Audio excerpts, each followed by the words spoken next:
नमस्कार साथियों, पूर्णिमा Patil talk show में आप सभी का हार्दिक स्वागत है। आज मैं आपको जस्टिस मीरा खड़क्कर जी, एक ऐसी बहुत ही बड़ी पर्सनैलिटी से मिलवाने जा रही हूँ जो कि फैमिली कोर्ट की जस्टिस रह चुकी हैं। उसके साथ ही वे नेशनल कमीशन फॉर वीमेन, उसकी भी वे सदस्य रह चुकी हैं। Jammu and Kashmir study centre Nagpur की वे प्रेसिडेंट रह चुकी हैं। नागपुर यूनिवर्सिटी के लीगल विंग की भी वे प्रेसिडेंट रही हैं। Chairperson of legal wing of स्त्री शक्ति विदर्भ रीजन, इसमें भी वे चेयरपर्सन रह चुकी हैं। वे एक बहुत ही जानी मानी सोशल वर्कर भी हैं। वे यहाँ के नागपुर के जो बाल जगत, जो कि बच्चों के ऑलराउंड डेवलपमेंट के लिए कार्य, बहुत सुंदर कार्य कर रहा है, उसकी वे उसमें भी वे कार्य करती हैं। साथ ही यहाँ पे जो श्रद्धानंद अनाथ आश्रम है, वहाँ भी वे बहुत सुंदर कार्य कर रही हैं।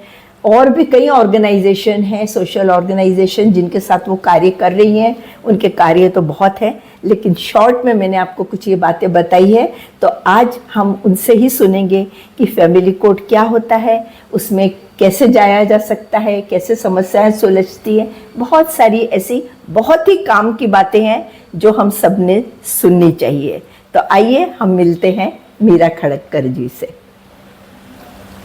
फैमिली कोर्ट है, वहाँ कैसे जाया जा सकता है, कौन लोग जा सकते हैं और किस तरह की समस्याओं का वहाँ हमें हल मिल सकता है।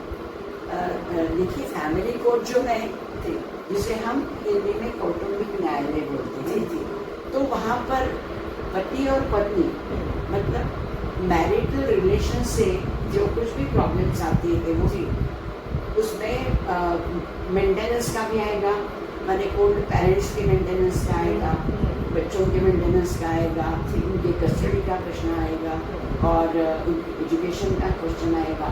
ऐसे बहुत सारे सवाल जो है, जो माने पारिवारिक जो समस्याएं रहती हैं, उसके लिए फैमिली कोर्ट। फिर मेन फैमिली कोर्ट स्थापन करने का उद्देश्य ये है कि ये जो समस्याएं है, ये समस्याएं या ये विवाद बाकी विवादों से पूर्णतः अलग है, क्योंकि हम इसमें पारिवारिक न्यायालय में, बाकी कोर्ट में कैसे होता है कि वहाँ निकाल होता है, रिजल्ट लगता है। ये कोर्ट में रिजल्ट निकाल नहीं आता। अच्छा, यहाँ पर सुलझाना होता है, प्रॉब्लम सॉल्व आउट होता है। और यहाँ अगर कुछ करना भी है तो मिनिमम पेन, लेस पेन से कैसे ये प्रॉब्लम से बाहर आए, इसका विचार किया जाता है। और दूसरी बात क्या होती है कि ये जो समस्याएं हैं, ये समस्याएं व्यक्ति के स्वभाव और बर्ताव दोनों के कारण होती है। या तो मिसअंडरस्टैंडिंग होता है, या तो इंटेंशनल इंसल्ट करना या हरासमेंट करना, मालूम होते हुए कि मैंने हरास नहीं करना चाहिए पर भी करते, या मेरा स्वभाव है, मुझे खुशी मिलती है। तो क्या होता है, ये जो चीजें हैं, ये चीजें समझने से या समझाने से सॉर्ट आउट हो सकती है। बिल्कुल। कुछ प्रॉब्लम्स फैमिली में ऐसे होते हैं, मैंने मतलब मैं बताती हूँ, पत्नी में भी होता है या बाकी फैमिली मेंबर्स में, जैसे ससुराल पक्ष है या मायके वालों का इंटरफेयर, कई तरह की बातें। प्रॉपर तरीके से अगर समुपदेशन किया गया, जैसे काउंसलिंग, जो नॉर्मल पार्लर में काउंसलिंग वालों है, उसको अगर काउंसलिंग करेंगे तो बहुत से प्रॉब्लम, बहुत सी समस्याएं सॉल्व आउट होती है। और दूसरी बात क्या है कि शुरू से अपने संस्कृति में, भारतीय संस्कृति में परिवार ये अपनी सबसे महत्वपूर्ण संस्था है। बिल्कुल। और ये संस्था के कारण ही हमारी संस्कृति की विशेषता है। बिल्कुल। इतनी संस्कृतियाँ आई और गई, वो टिकी नहीं, पर भारतीय संस्कृति जहाँ के वहाँ है। परिवार का बहुत महत्व, इसलिए परिवार का महत्व है और वो टिकने के कारण। तो हमारा पहला उद्देश्य होता है कि ये संस्था के लिए इंस्टीट्यूशन जो है उसे हमें प्रिजर्व करना चाहिए। बिल्कुल। माने इसको तोड़ना कैसे बचा सकते हैं, ये पहला एफर्ट है। एक तरह से फैमिली को जोड़ने का काम करता है, जोड़ने का काम करता है। फिर क्या होता है कि जैसे हम सोचते कि कानून में भी, मैं आपको बताती हूँ कि पहले हिंदू लॉ में डाइवोर्स बिल्कुल एक्सेप्टेबल ही था, डाइवोर्स टर्म ही नहीं थी।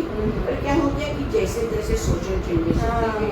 फिर क्या हो गया कि साथ में रहना बिल्कुल इम्पॉसिबल हो गया और महिलाएं बढ़ती गई और फिर ऐसे होते गया कि अगर रिलेशन में कोई मतलब नहीं है तो कंटिन्यू करने में पेनफुल रिलेशनशिप में कोई भी प्लेजर नहीं है, कोई भी मतलब नहीं। इसीलिए फिर कानून ने पहले एक्सेप्ट किया।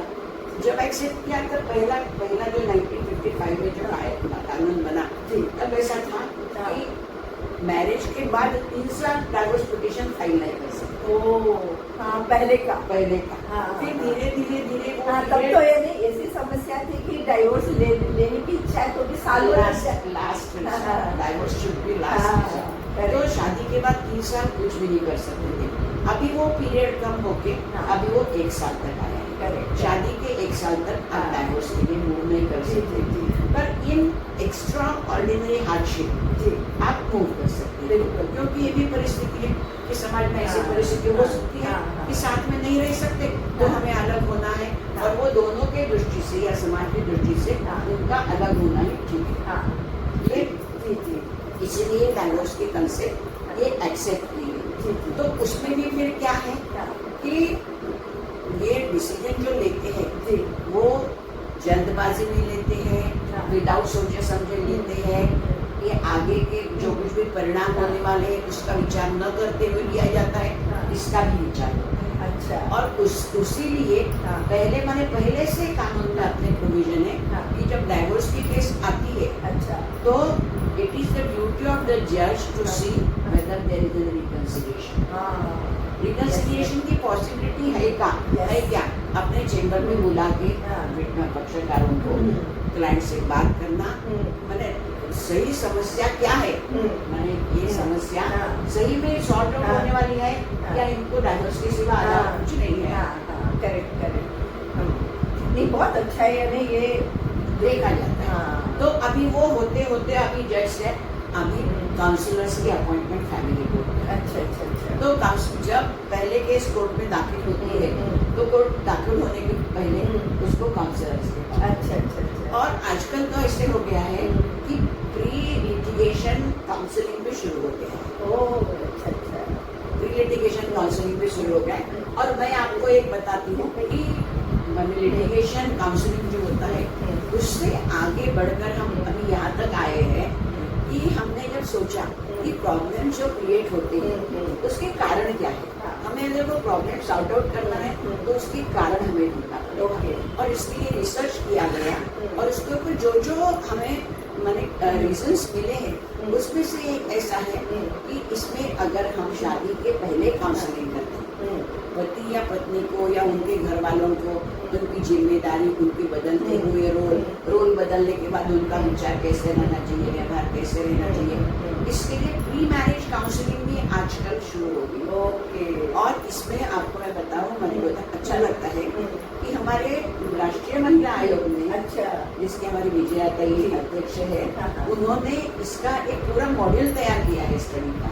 कि बच्चों के साथ हम शादी के पहले किन चीजों को उनको आइडिया देंगे, उनको साइकोलॉजिकली भी उनको पढ़ाया जाता है, सोशियोलॉजिकली भी दिया जाता है। और ये सब होके शादी के पहले अगर हम काउंसलिंग करते हैं तो फिर और उसका परिणाम और ज्यादा और एक दूसरे को समझ सकते हैं। तो और इसमें ये भी बताया जाता है कि जैसे हम शादी करते हैं तो हमारे जैसे करते हैं तो वैसे निभाना भी हमारी जिम्मेदारी है। बिल्कुल पहले से हमारा क्यों टिका हुआ है, क्योंकि निभानी तो हमारी है। ये नहीं पड़ता चलो छोड़ो, ऐसा नहीं है। तो जो कुछ भी समस्याएं आती हैं वो फैमिली कोर्ट में इसीलिए सुलझाई जाती है कि उसके तरफ देखने का नजरिया या न्यायाधीश की मानसिकता ये पूर्णतः अलग होनी चाहिए। बिल्कुल मैंने जैसे मैं आपको बताती हूँ फैमिली कोर्ट क्यों अलग किया गया। पहले क्या होता था, ये सब केसेस डिस्ट्रिक्ट जज के पास। अच्छा। और डिस्ट्रिक्ट जज के पास आपको मालूम है कि फौजदारी क्रिमिनल केसेस भी उनके पास रहते थे। जैसे समझो उन्होंने कुछ एक रेप का एक सेशन किया और वो रेप के सेशन के बाद अगर वो जज के सामने बच्चे की कस्टडी का केस आता है तो फिर वो कैसे, ये तो हमारा दिमाग या हमारा मन, ये तो कोई इलेक्ट्रिक बटन नहीं है कि ऑफ कर दिया। अपने दिमाग में दूसरा विषय है। और ये जितनी हम बोलते हैं कि नजाकत से इसको हैंडल करना पड़ता है। ये रिश्ते कस्टडी के रिश्ते को बोलो या माँ मैंने हस्बैंड रिश्ते के बोलो और या सास के बहू, ये सब रिश्ते जो है वो बहुत ही नाजुक रहते हैं और वैसे हैंडल करना चाहिए। और इन लोगों के तरफ अपने देखने की दृष्टि भी अलग होनी चाहिए। दे आर नॉट कल्प्रिट, है ना, वो गुनहगार नहीं है। स्वभाव अलग, व्यवहार अलग। अगर किसी समझे लड़के ने गलती की तो हम फैमिली कोर्ट में आने के बाद हम ऐसा नहीं बोलते कि ऐसा क्यों किया, तुमको तो फिर ऐसा ही होना है, ऐसा नहीं बोलना। We have to help them, situation से बाहर आने के लिए मदद करना। बिल्कुल। तो ये अगर हम एटीट्यूड देखेंगे कि तो फिर निश्चित रूप से बिल्कुल। और ये नजरिया ये सब फैमिली कोर्ट में रहता है तो निश्चित रूप से ये नॉर्मल रेगुलर दीवानी कोर्ट से ये अलग हो गया और ये बहुत अच्छे से हैंडल है। मतलब ये कितना अच्छा किया गया है कि यानी फैमिली में क्या रहता है कि जैसे पहले बड़े बूढ़े लोग हैं वो कुछ न कुछ सुलह करवाते हैं, लेकिन अब जैसे जैसे न्यूक्लियर फैमिली हो रही है तो बड़े लोग साथ में नहीं है तो छोटी छोटी बात पे झगड़े होते हैं। जिन है ये प्रोविजन है protection of women from domestic violence act, okay जो है, पर ये इसका जुरिस्डिक्शन फैमिली कोर्ट में नहीं है। अच्छा, क्या होता है कि पहले क्या होता था कि हमको सबको मालूम है कि सबसे पहले जब हम इंडिपेंडेंस मिल गया तो उसके बाद अगर पत्नी को पति प्रताड़ित करता है या फिजिकल करता है या मेंटल करता है, मेंटल हरासमेंट है, फिजिकल हरासमेंट है, पति या उसके फैमिली वाले, तो वो अगर पुलिस स्टेशन में जाती थी तो उसको बताया जाता था कि ये आपका आपसी मामला है, ये पारिवारिक मामला है, हम इसमें दखल नहीं देंगे। तो ऐसे तो फैमिली कोर्ट आ सकता। तो फिर क्या होता था कि क्रिमिनल कोर्ट में अगर जाना है तो कानून ऐसा था कि unless there is any injury, जब तक इंडियन पिनल कोड में डिफाइन किए हुए जो ऑफेंसेस है वो होते नहीं, तब तक क्रिमिनल कोर्ट दखल नहीं देता। नॉन कॉग्निजेबल ऑफेंस हो गया करके चिट्ठी देके वापस। फिर बाद में क्या हो गया कि बाद में 498A आया। 498A का भी ये हो गया कि अगर उसको प्रताड़ित किया जाता है दहेज के लिए बोला या कुछ डिमांड के लिए, तो फिर वो इतना स्ट्रॉन्ग पोजीशन था, प्रोविजन था कि क्या होता था कि द मोमेंट अगर स्त्री ने वो कंप्लेंट फाइल की तो इमीडिएटली उसके नो रिटर्न उसके लिए होता था, ससुराल में वापस जाने की कोई गुंजाइश नहीं है। तो फिर ऐसी बहुत से केसेस अपने सामने आई थी कि जहां महिलाओं को अपनी परिस्थिति से बाहर आना है, अच्छा, मानसिक या शारीरिक प्रताड़ना नहीं होना है और उनको ससुराल में रहना है, रिलेशनशिप कंटिन्यू करना है। फिर ऐसी परिस्थिति में क्या होना, तो फिर ये कानून आया है प्रोटेक्शन ऑफ विमेन फ्रॉम, जिसे हम कौटुंबिक हिंसाचारापासून संरक्षण कायदा, अच्छा, ऐसा होता है। अच्छा, तो इसमें क्या होता है कि कंप्लेंट करने के बाद उसको प्रोटेक्शन दिया जाता है। अच्छा, अच्छा, पहले काउंसलिंग होता है। अच्छा, एज यूजुअल मैं बताई कि जैसे यहाँ भावनिक विषय है, रिश्तों का संबंध है, वहाँ पर पहले काउंसलिंग होता है और देखा जाता है कि सही में प्रताड़ना है कि नहीं, सही है में साथ में रह सकते हैं या नहीं, तो उसके मुताबिक इमीडिएटली रिलीफ दिया जाता है। अच्छा, अच्छा, कि या तो शेल्टर दिया जाता है या तो ससुराल में वापस लेने के लिए जाता है, मेंटेनेंस का ऑर्डर होता है, बच्चा अगर रहा तो बच्चे की कस्टडी का होता है, अगर कुछ उसको इसेंशियल सामान होना है तो उसका ऑर्डर होता है। तो ये सब अभी प्रोविजन ऐसे हो गई है और उसके ऊपर महिलाओं को रिलीफ मिल रहा है। अच्छा, तो ये जो महिलाएं हैं आजकल ऐसा हो रहा है कि आप परिवार को बचाने की कोशिश तो कर रहे हैं, पर आजकल लोग परिवार नहीं बनाना चाह रहे। आजकल का जो अभी का समय आ रहा है इसमें क्या हो रहा है कि लोग लिव इन में रहने लगे हैं, कई लोग बच्चे नहीं चाह रहे हैं, और आपका इतना अच्छा अनुभव है ये सब देखते हुए, थोड़ा सा इस बारे में हम चाहते कि जो हम आपको सुने कि आप ये देख सकते हैं कि सोसाइटी में जो चेंजेस होते जा रहे हैं। पहले जॉइंट फैमिली था, जॉइंट फैमिली में दादाजी थे, दादी थी, सब चाचा चाची बुआ सब लोग रहते थे।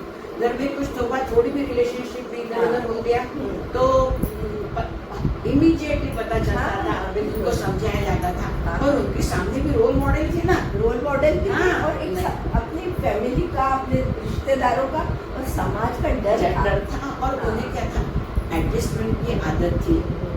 अभी कैसे होते गए बाद में न्यूक्लियर फैमिलीज आ गई And now they are economically independent ladies, so they don't want to adjust. पहले क्या होता था और अभी भी जहाँ घर में जॉइंट फैमिली है या घर में बुजुर्ग लोग हैं पर्टिकुलरली वहाँ पर बच्चों को अच्छा क्या बुरा क्या या बातें करते करते पता चलता है कि अपने लिए जैसे दूसरों के लिए कुछ भी अपना कर्तव्य बनता है उनको अपनी ड्यूटीज सिखाई जाती है।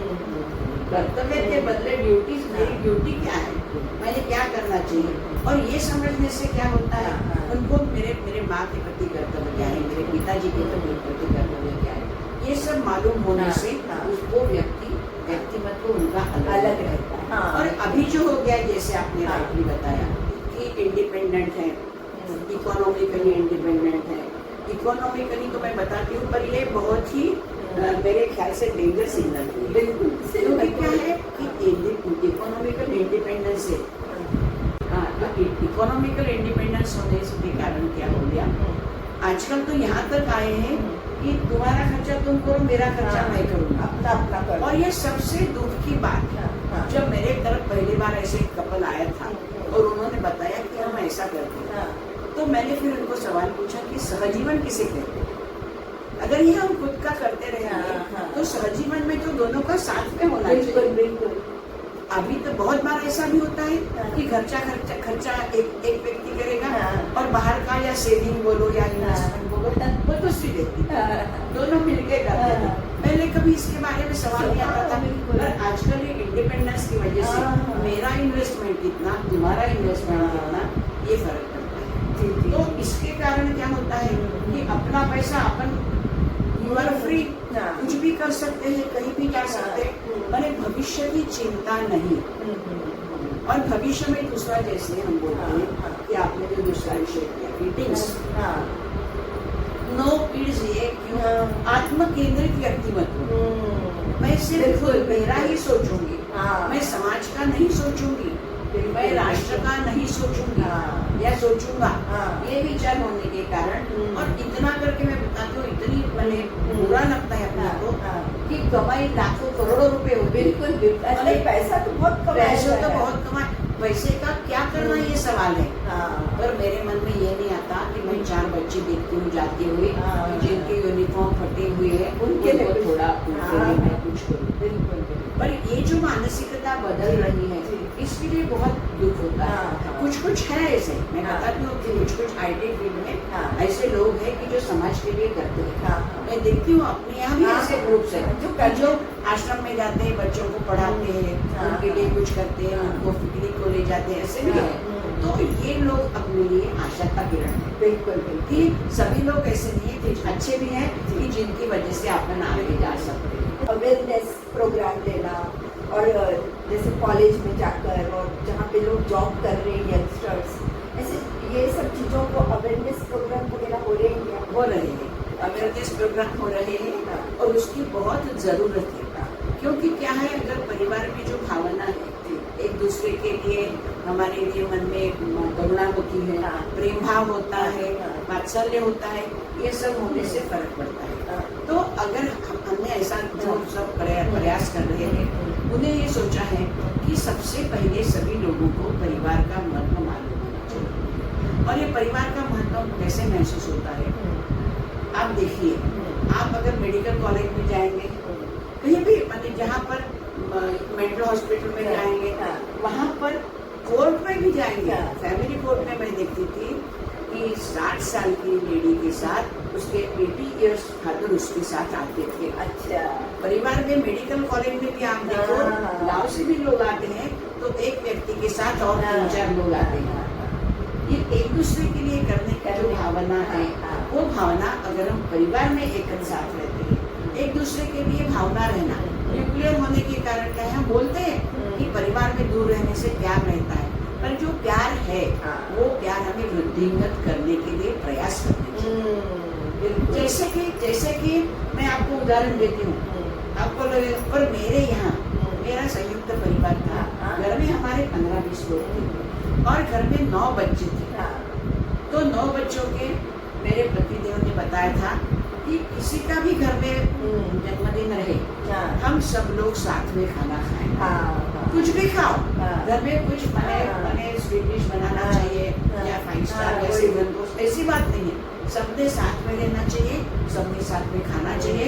और वो आगे बोलते थे कि हर एक ने दूसरे के लिए गाना गाना चाहिए। अच्छा। वो जो जन्मदिन का हमारा खाने के लिए बैठे थे ना, तो गाना गाना चाहिए। तो इसकी वजह से कैसे होता है कि आज भले ही हर एक जन अपने अपने अलग जगह पर रहते हैं, पर उस दिन सब साथ में आते हैं। साथ में आके सब बातें करते हैं। आज इसके यहाँ इसके पसंद का बनाया, कल उसके यहाँ उसके पसंद का बनाएंगे। ये सब जो होता है तब नेचुरली प्यार बढ़ता है, प्यार बढ़ता है, एक दूसरे के लिए भी भावना है। तो ये हमें ये इंटेंशनली करना चाहिए। मैं आपको बताती हूँ, जैसे नए लोगों की मानसिकता, ऑफिस जाके थक जाते हैं पर आप किटी पार्टी करते हो, आपको कूड़ाचार करने के लिए तकलीफ होती है, पर किटी पार्टी करने के लिए तकलीफ नहीं होती। तो ये भावना है कि मेरे परिवार का जो भगवान की पूजा है, तो मेरे परिवार का प्रतिनिधि समझ के मैं आज ये पूजा करूंगी। ये भावना मेरे मन में बचपन से, कॉलेज डेज से परिवार ने लानी चाहिए। ये कब होगी? जब हम परिवार फ्रीक्वेंटली मिलते रहेंगे। किसी को तबीयत ठीक नहीं है तो जाएंगे, उसको मिलेंगे, उसको देंगे। आप देखते होंगे शायद कि अपने यहाँ नागपुर में रीवा वाले पंडित लोग जब घर जाते हैं तो स्टेशन पे वो जो दृश्य रहता है बहुत देखने लायक रहता है। मैं बहुत इमोशनल हो जाती हूँ। हर एक जन, अभी मालूम नहीं पर 15-20 साल पहले हर एक जन आता था पंडित, उसको 1 रुपया 2 रुपये देता था। अच्छा। और ये 1 रुपया 2 रुपया क्यों? तुम जा रहे हो, तुमको जाने के लिए खर्चा लगेगा। अच्छा। ये मैंने दूसरे के लिए फिक्र कर रहा है कि सोचने। और अपने यहाँ पहले जब विवाह होते थे तो विवाह में आजकल जैसे गिफ्ट वैसे नहीं देते थे। माँ बाप को कैश दिया जाता था, वो इसलिए कि अगर उन्हें उसकी जरूरत पड़े तो वो विवाह में। ये जो भावनाएं हैं, ये एक दूसरे के लिए करने की, उससे क्या होता है कि नए लोग भी है ना ऐसा करने वाले। ऐसे नहीं है कि नए जनरेशन में ऐसे नहीं है, पर क्या होता है कि एक माने ये ऐसा है कि रूल ही है कि बुरी चीजें जल्दी फैलती है, अच्छी चीजें फैलने के लिए समय लगता है।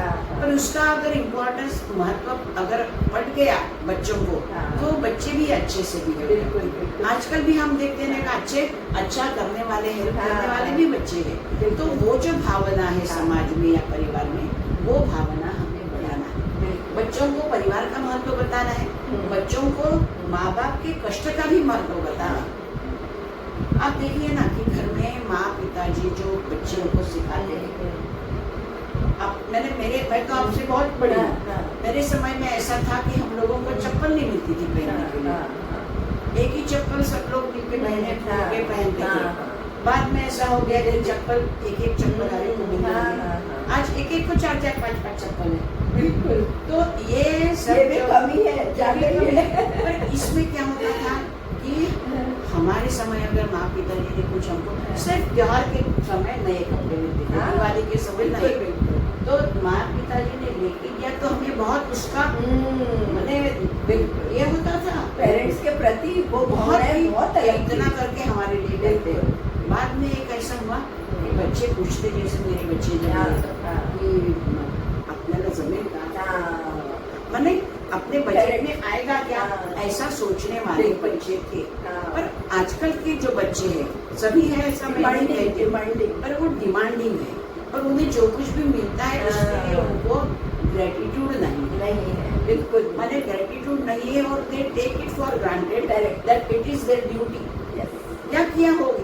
अरे 12 पास नहीं हुए तो मोटरसाइकिल लगती है आपको। बिल्कुल, मोटरसाइकिल होना, मोबाइल होना, सब क्या नहीं होना। और इतना देने के बावजूद भी ये फीलिंग नहीं है कि ये मेहनत करके हमारे लिए कि अभी समाज में लिव इन रिलेशनशिप या बोलो बाकी जो आ रहा है, या डाइवोर्स बोलो या फाइनेंशियल प्रॉब्लम बोलो, ये सब जो आ रहे हैं, ये जैसे मैंने बताया कि परिवार का कंट्रोल नहीं रहना और आत्म केंद्रित विचारों के लिए हम पूरा जितना जो कानून भी है, कानून के निर्णय भी उसी डायरेक्शन में जा रहे हैं, क्योंकि हम पाश्चिमात्य विचार सरणी का अंधानुकरण कर रहे हैं। बिल्कुल।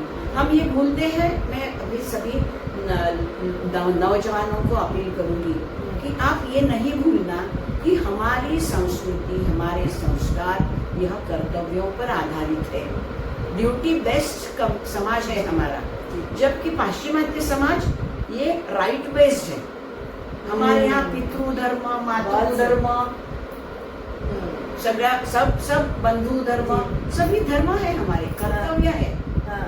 जब हम कर्तव्य करते हैं तो राइट्स का तो विचार होगा ही, पर जब हम सिर्फ राइट्स का विचार करते हैं तो फिर लिव इन रिलेशनशिप आती है, और राइट्स के चक्कर में हम कर्तव्य हो जाते हैं। लिव इन रिलेशनशिप क्यों होना है?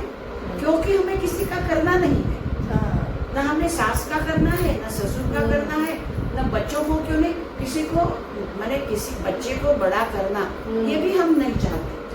पर आप देखिए कि एक ह्यूमन इंस्टिंक्ट जो है basically natural to love somebody and to be loved by somebody. Correct. ये सबसे मेरे जीवन में, जैसे वृद्धा, मैंने सीनियर सिटीजन होने के बाद क्यों दुख लगता है कि मेरे तरफ कोई देखता ही नहीं, मेरी किसी को काळजी नहीं है, ये भावना आने से।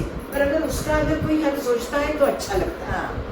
मन की हमारी इच्छा रहती है, सबकी इच्छा है। किसको तो भी, अगर आप बच्चे नहीं पाल सकते, आप कुत्ते पाल सकते हैं।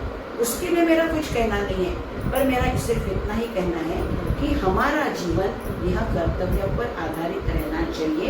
और ये अगर कर्तव्यों पर आधारित रहेगा तो समाज में या परिवार में कुछ भी समस्या नहीं रहेगी। बिल्कुल बिल्कुल, इतना ही मेरा कहना है कि ये समस्या से बाहर निकालने के लिए बहुत समस्याएं आती हैं, तो हर एक को कोई लीगल एकदम हेल्प नहीं मिल सकती है। तो गवर्नमेंट ने बहुत सी योजनाएं की है, जिसमें से एक भरोसा वन स्टॉप सेंटर है। अच्छा। भरोसा सेल है। भरोसा सेल में आप अगर कंप्लेंट करती है कोई भी महिला, तो उसके लिए दूसरी पार्टी को बुलाया जाता है, उनमें से कॉम्प्रोमाइज कुछ होता है क्या, काउंसलिंग दिया जाता है, नहीं होता है तो उनको कोर्ट में जाने के लिए कहता है। कोर्ट में जाने के बाद भी फ्री लीगल एड की प्रोविजन है।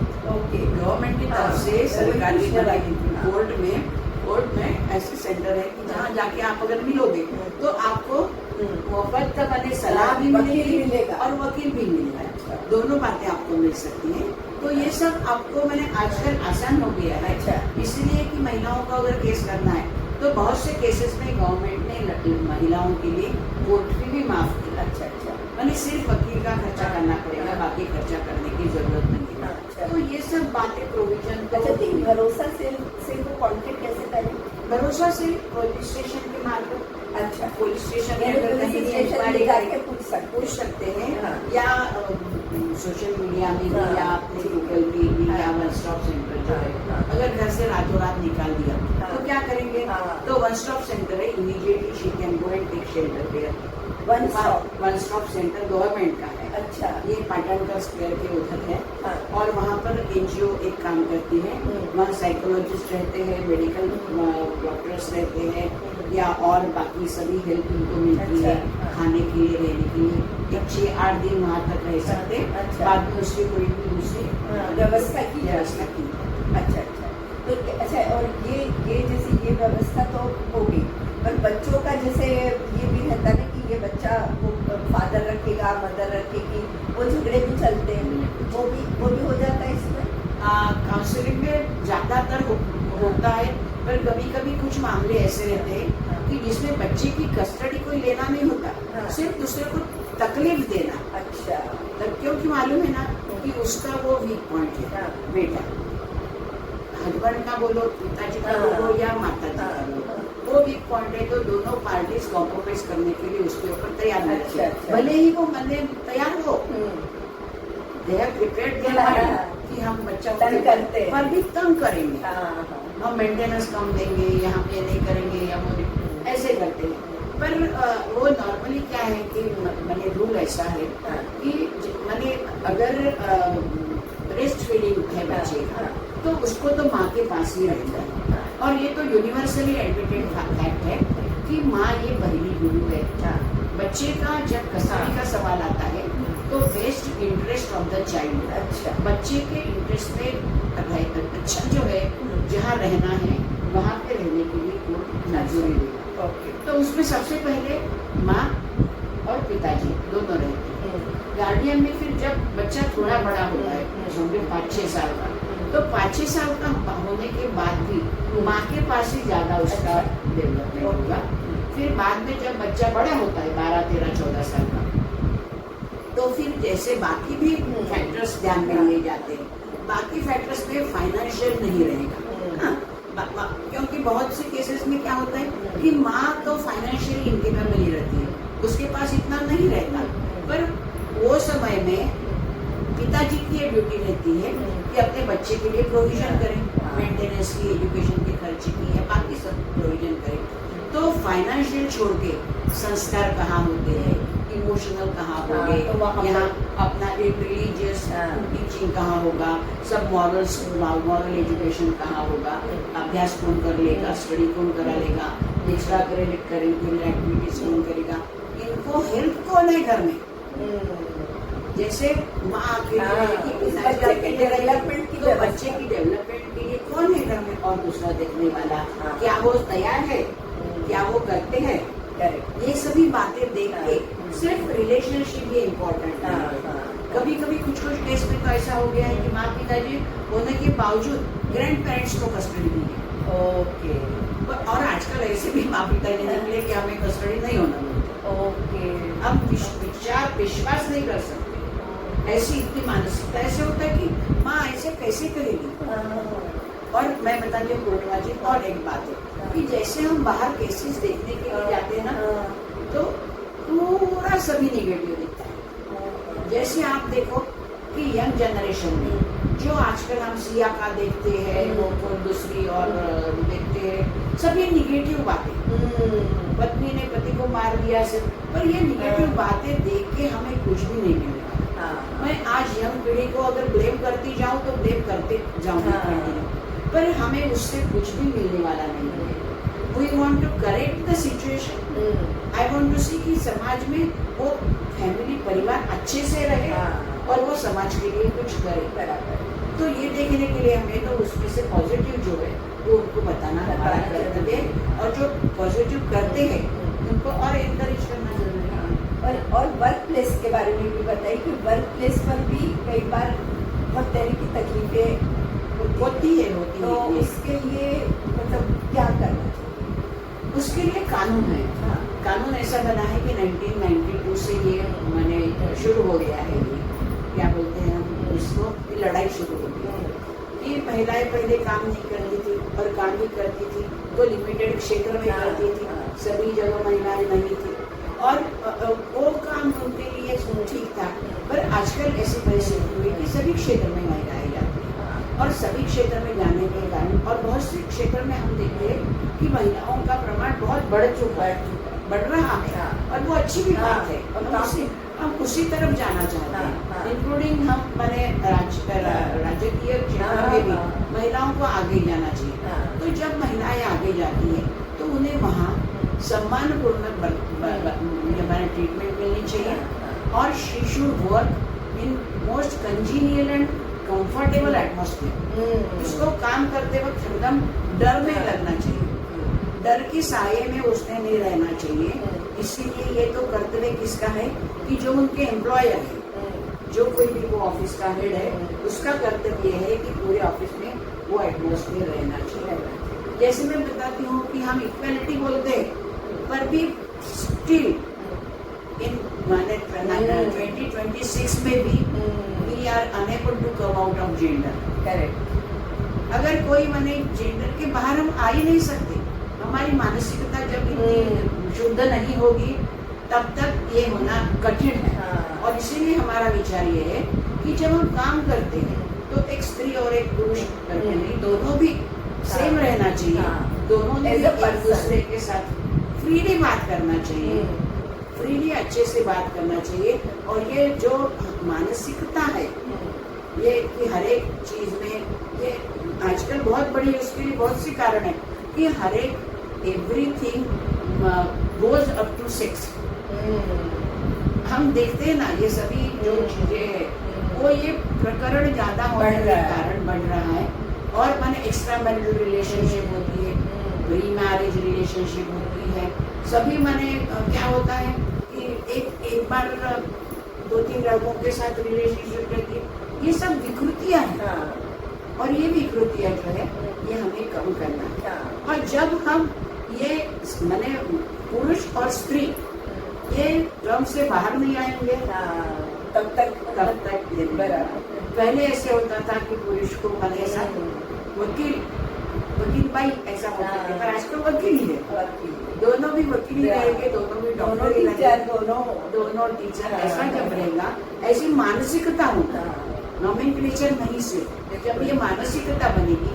और क्योंकि क्या है कि अपना वर्क टाइम भी बहुत लंबा होते जा रहा है ना, ऐसे नहीं कि थोड़े देर के लिए मिले और चले गए, आप इतना समय साथ में रहते हो कि वो समय में दिस इज बट नेचुरल, एक दूसरे के लिए फ्रेंडशिप होना, माने लगाव निर्माण होना, नॉट नेसेसरीली कि वो टाइप की रिलेशनशिप। आत्मीयता भी निर्माण होती है, आत्मीयता निर्माण होती है, जैसे अपनी फ्रेंड के साथ आत्मीयता होती है, वो वहाँ तक आत्मीयता तो हरदम हम ये करते ना। मैंने इसका अनुभव किया है, मैं आपको बताती हूँ कि जब मैंने वकालत शुरू की तो कोर्ट में मैं और कुमकुम दोनों ही थे, सिरपुर का। और तभी मैं बताती हूँ, इतने पूरे वकीलों के साथ में हम दोनों ही थे, और कुछ समय कुमकुम नहीं आती थी तो मैं अकेली थी, पर ये भावना हमें कभी भी महसूस नहीं हुई। इतने फ्रीली फ्रैंकली सभी सीनियर से लेकर सब अपने साथ मिले, उनसे बातें करके सब शेयर करके अच्छे से हम काम करते थे, और इसीलिए हम भी प्रोफेशन में आगे जा सकते।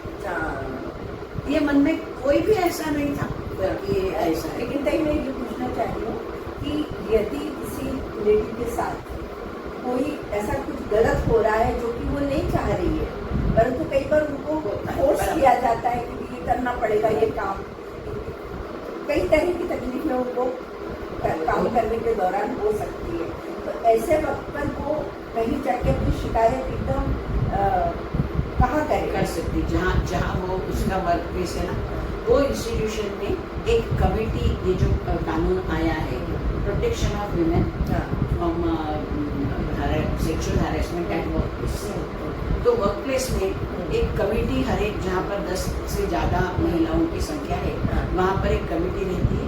वो कमेटी के पास अगर कंप्लेंट करेंगे तो वो पहले काउंसलिंग करेंगे, काउंसलिंग के बाद वो कंप्लेंट में क्या है वो देखेंगे, दूसरी पार्टी में, और पूरा प्रोसीजर दिया है उसमें, और उसके लिए पनिशमेंट भी दी है, और उसके लिए बाकी भी पनिशमेंट में क्या होगा, एम्प्लॉयर की क्या ड्यूटी होगी, कमेटी की क्या ड्यूटी होगी। और उसी दृष्टि से सभी जगह कमेटीज हो रही है। ये ऑर्गेनाइज्ड एम्प्लॉयमेंट के लिए, अनऑर्गेनाइज्ड एम्प्लॉयमेंट के लिए कलेक्टर के लेवल पर लोकल कमेटी है। वो कमेटी के पास जो अनऑर्गेनाइज्ड सेक्टर की जो महिलाएं रहती है वो वहाँ जाकर तो वहाँ भी वही मैकेनिज्म रहेगा काम करने का। तो मतलब अनऑर्गेनाइज्ड जो है वो जाके कलेक्टर के वहाँ, और बाकी जगह रहता ही रहता है। और इसमें और एक महत्वपूर्ण प्रोविजन की गई है, आपको आश्चर्य लगेगा इसमें से कि जैसे बाकी कानून बनते हैं तो एक तो ये नॉर्मल धारणा हो गई है, मिथ है, सही नहीं है कि सभी कानून महिलाओं के लिए ही बने हैं, महिलाओं के लिए ही कानून सोचते हैं, ऐसी बात नहीं है। वो जो है वो समाज में उनको प्रताड़ित होने से बचाने के लिए कानून बनाते हैं, और ये अगर उसका कोई मिसयूज करता है तो उसके लिए कानून जिम्मेदार नहीं है, उसके लिए मिसयूज करने वाले की मानसिकता जिम्मेदार है।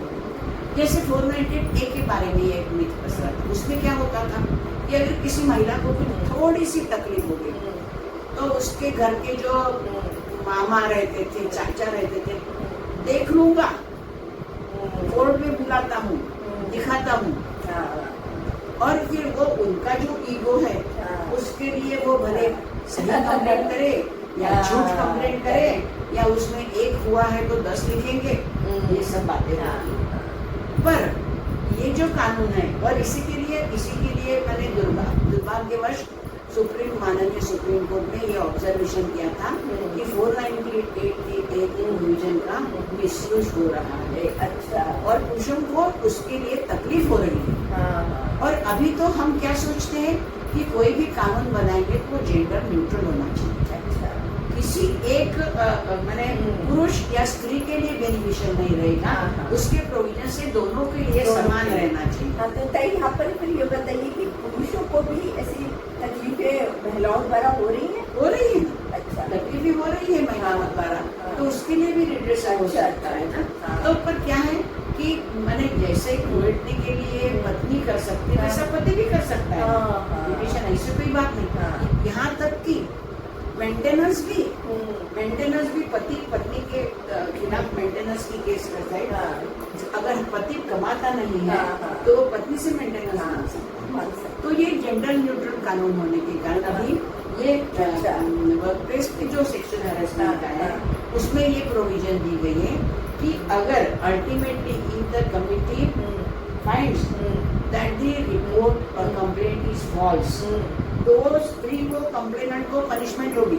ओके, ये है कि क्योंकि क्या है हाँ। कि ये तो एक्सपीरियंस जिस पे गलत फायदा भी उठाया जाता है। पता चलता है। और क्या है पर्टिकुलरली मैं मुझे सबसे दुख इस बात का होता है कि अगर चोर को आप चोर कहो ना तो उसे कुछ नहीं लगता, अगर सज्जन आदमी को अगर चोर कहो ना हाँ। तो उसका पूरा जिंदगी खराब हो जाता है। मैंने एक एक्सपीरियंस किया कि एकदम सज्जन व्यक्ति के खिलाफ झूठी कंप्लेंट की गई। अच्छा।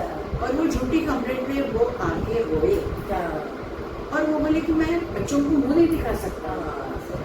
मैंने ये ऐसे एलिगेशन किए, अल्टीमेटली वो पूरा प्रूफ हो गया कि उनके खिलाफ गलत था ये वो, पर वो तो सहाना होते समय के लिए। तो ये हमें अवॉइड करना चाहिए। और इसीलिए पहले कमेटी को जो देखना है कि सही में हुआ है या नहीं, तो अगर हुआ है तो ही आगे। यानी कुछ गलत हो रहा है तो जरूर कंप्लेंट हम करें, लेकिन औरतों को भी इस बात से बचना चाहिए कि अननेसेसरी अपने फायदे के लिए किसी पर इल्जाम लगाना वो गलत है। और आदमी और फिर क्या होता है, उसका नतीजा क्या होता है कि वो औरतों के लिए ग्रज होता है मन में कि ये ऐसे करते हैं। हाँ, बिल्कुल। उन्हें सभी के लिए हो जाता, सभी के लिए हो जाता, गलत हो जाता है, दो चार के कारण। जेन्युइन कोई केस रहा तो कोई ये नहीं सोचता कि जेन्युइन केस है, तो ऐसा बात होता है। बिल्कुल। सभी जगह में आजकल गवर्नमेंट देख रहा है, समाज में देख रहा है कि और सुप्रीम कोर्ट भी प्रोटेक्ट कर रहे हैं महिलाओं के अधिकार। तो सभी स्तर पर अभी प्रोटेक्शन का बहुत अच्छा हो रहा है। यदि आपको इतना इम्पोर्टेंट है तो जिंदगी में आ रही है, जिंदगी का नाम ही समस्या है। तो अगर आती है तो पेशेंटली और शांति से हैंडल करो।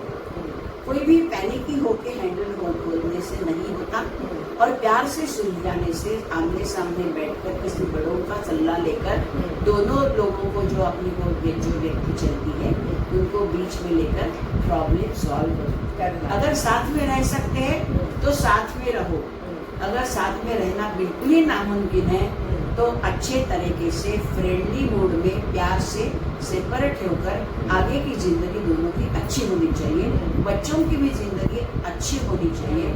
इसके लिए दोनों ने सोचना चाहिए और परिवार वालों ने भी वो सोचना चाहिए। और परिवार तो हमें एक रखना ही है, परिवार तो हमें बचाना ही है, ये हर एक का कर्तव्य है। जी जी, ये ध्यान में रखना चाहिए। बिल्कुल। सभी श्रोताओं को बहुत बहुत धन्यवाद, और ताई आपको बहुत बहुत धन्यवाद। हम सभी ने एक फैमिली कोर्ट के जस्टिस मीरा खड़क्कर से इतनी अच्छी अच्छी बातें सुनी हैं कि हमें परिवार को किसी भी तरह से बचाने की पुरजोर कोशिश करनी है। बिल्कुल ही बात नहीं बनती है तब हम कोई निर्णय लेने के पहले फैमिली कोर्ट के काउंसलर से मिलकर, और बाद में तो सब आगे के प्रोसेस होते ही हैं। लेकिन ताई आपको बहुत बहुत धन्यवाद, आपने बहुत